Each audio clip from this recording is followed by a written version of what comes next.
ഇത് ഇത്ര. അത് കണക്ക് തന്നെ ഇത് DVD പ്ലെയർ ആണ്, CD പ്ലെയർ. DVD അല്ല, DVD CD പ്ലെയർ എല്ലാം ഓക്കെയാണ്. പിന്നെ അത് കഴിയുമ്പോഴത്തേക്ക് നമ്മൾ വീണ്ടും നമുക്ക് ഫ്ലോർ കിട്ടും, വോള് കിട്ടും, പിന്നെ അപ്ഗ്രേഡ് ചെയ്യാനുള്ള ഇതും കിട്ടും.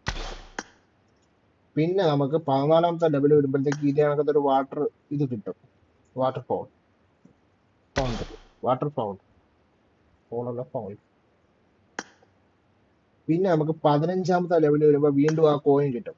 അപ്പോഴത്തേക്ക് നമുക്ക് ഈ കോയിനൊക്കെ കൂട്ടി വെച്ച് കഴിഞ്ഞാൽ നമുക്ക് ഈ പൈസ യൂസ് മുടക്കി വാങ്ങുന്ന സാധനങ്ങൾ നമുക്ക് ഫ്രീ ആയിട്ട് എടുക്കാൻ പറ്റും. ഇത് ഇവര് തന്നെ തരുന്ന സാധനമാണ്, ഇതിന് നമുക്ക് പൈസ ഒന്നും കൊടുക്കേണ്ട ആവശ്യമില്ല. പിന്നെ ഇത് കണക്ക് ലെവലപ്പായി പോയി ഇങ്ങനെ പോകുമ്പോഴത്തേക്ക് ഇത് കണക്ക് ഇങ്ങനെ കുറേ സാധനങ്ങൾ ഇങ്ങനെ കിട്ടുകൊണ്ടിരിക്കും. പിന്നെ 20ാമത്തെ ലെവൽ ആകുമ്പോഴത്തേക്ക് വീണ്ടും 25